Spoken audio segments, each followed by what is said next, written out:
अस्सलामुअलैकुम आदाब dear students. My dear lovely students, I hope आप सब ठीक होंगे, अच्छे से होंगे। डियर स्टूडेंट्स, इस वक्त मैंने आपके सामने question paper science class 10th लाया है।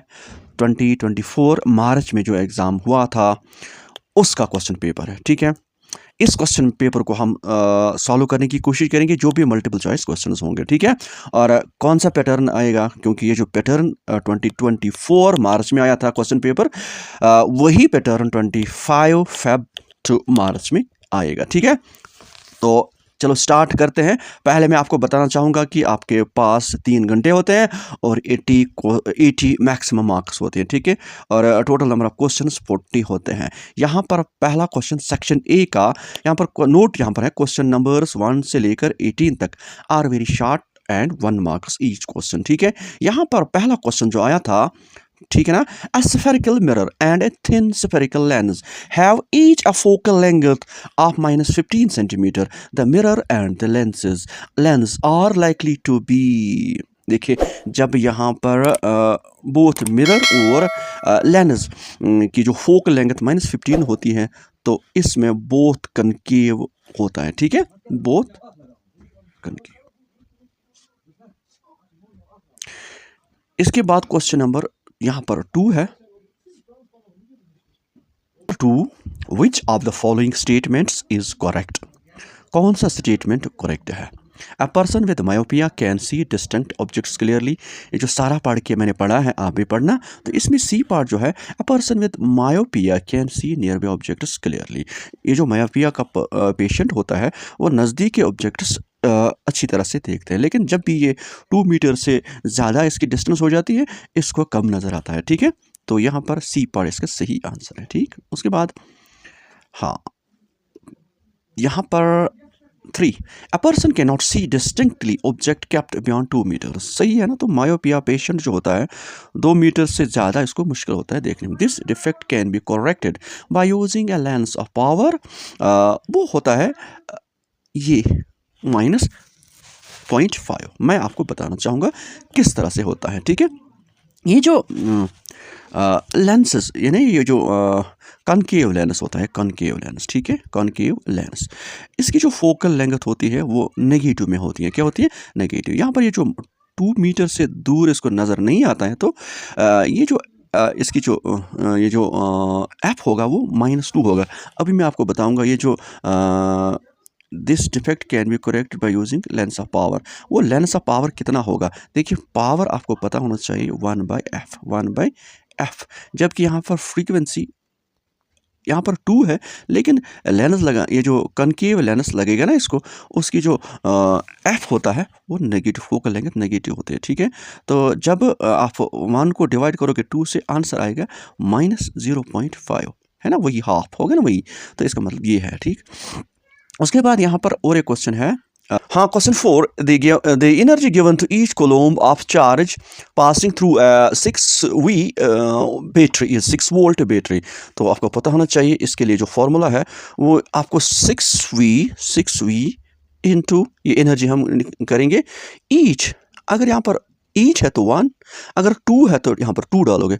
6V इंटू 1, क्योंकि ईच है तो 6, यहाँ पर ये जूल बन जाएगा, क्योंकि एनर्जी हम जूल्स में मेजर करते हैं। तो 6V, अगर यहाँ पर 2 होता, 3 होता, तो इनको ज़रब करना है, ठीक है। इसी तरह से यहाँ पर क्वेश्चन 1 है। हाँ, question number 5, which among the following is used to find out the direction of magnetic field lines around a current carrying straight conductor? तो इसमें है Maxwell right hand thumb rule, ये सही है। उसके बाद यहाँ पर 6 question, 3 solutions A, B and C when tested with universal indicator showed pH as 5, 1 and 13 respectively.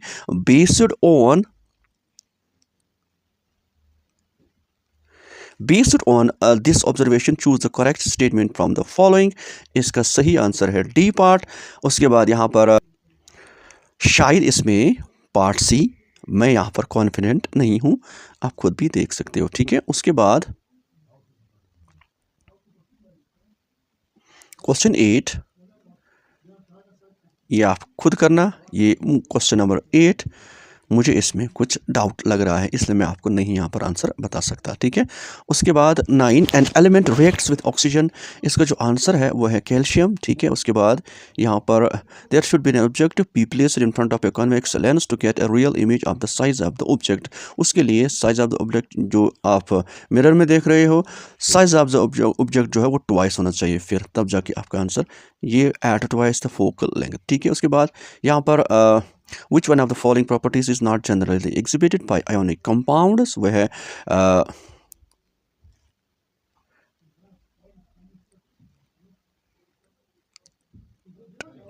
इसका बी पार्ट सही आंसर है। क्यों? क्योंकि electrical conductivity in solid state ये पॉसिबल नहीं है, जब ये लिक्विड स्टेट में होता है तब जाके ये पॉसिबल होता है, तो बी इसका सही आंसर है।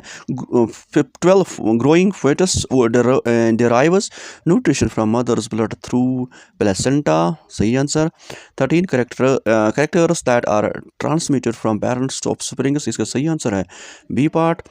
An ecosystem, the 10% of energy available for transfer from one trophic level to the next is in the form of, इसमें जो है केमिकल एनर्जी है, ठीक है।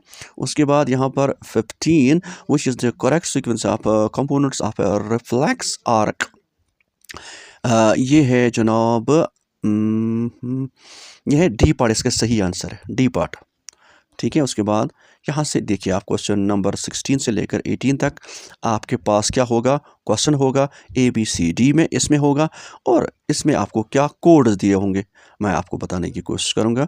2 स्टेटमेंट्स होंगे, एक statement A and R are true and R is the correct explanation of A. Both A and R are true and but R is not the correct explanation. A is true, चलिए हम बताएंगे question को देख के, ठीक है। यहाँ पर देखिए 16 क्वेश्चन देखिए assertion, दावा करते हैं कि when a current carrying conductor is placed in a magnetic field it experiences a force, ठीक है। तो ये जो स्टेटमेंट है ये तो सही है, अब इसको बोलेंगे हम A, स्टेटमेंट A। अब ये जो A स्टेटमेंट है अगर ये तो ठीक है, ठीक है। अब क्या ये रीज़न यही होगा, फिर ये जो ये है, मान लेते एक स्टेटमेंट है when A current carrying conductor is placed in a magnetic field it experience a force, जब कोई किसी भी चीज़ के थ्रू हम करंट कैरी करेंगे, क्या ये जो is placed when A current carrying conductor is placed in a magnetic field, अगर इसको हम करंट को मैग्नेटिक फील्ड में हम प्लेस करेंगे इट एक्सपीरियंसेस अ फोर्स, सही है, उसमें तो फोर्स आएगा, अट्रैक्ट तो करेगा। The force acting on a current carrying conductor is only due to the external magnetic field, इसका जो आंसर भी है ना, रीज़न सही है। इसका मतलब ये जो इसका जो आंसर होगा, आप लिखोगे नीचे आंसर, मैं बताऊंगा आंसर लिखना क्या है, इसको लिखोगे आप आंसर ए, ठीक है। इसका आंसर ए है, A and R R true and R is the correct explanation of A, इसका आंसर जो होगा वो ये होगा, आप लिखोगे ए, ठीक है ये। उसके बाद दूसरा question 17, in human male testes are extra abdominal and lie in scrotal sacs, ये तो सही स्टेटमेंट है, और इसका रीज़न स्क्रोटम कीप्स टेम्परेचर, ये भी सही है, दोनों सही है। असर्शन भी सही है, इसका रीज़न भी यही है, तो इसका भी आंसर ए होगा। इसी तरह से यहाँ पर 18 क्वेश्चन 18, ठीक है। Question 18, assertion, food web is a network of food chains which are interconnected at various trophic levels, ये सही है। अच्छा, in a food web one organism may occupy more than one position, ये भी सही है। तो रीज़न और assertion और रीज़न दोनों सेम है, ऊपर है जो आंसर ए, इसका सही आंसर है, ठीक है। उसके बाद यहाँ पर कुछ क्वेश्चंस है सेक्शन बी में, वो आप देख सकते हो खुद, ठीक है। ये मैं आपको दिखाऊंगा कौन कौन से क्वेश्चंस आए थे, डिस्कस करने की कोशिश नहीं करेंगे क्योंकि क्वेश्चंस है टाइम ज़्यादा लग जाएगा, ठीक है। ये देखिए यहाँ पर बहुत सारे क्वेश्चंस हैं, इनको आप अच्छी तरह से देख सकते हैं, ठीक है।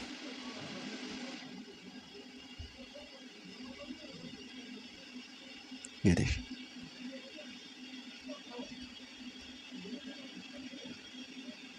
ठीक है। बाकी अल्लाह हाफिज़।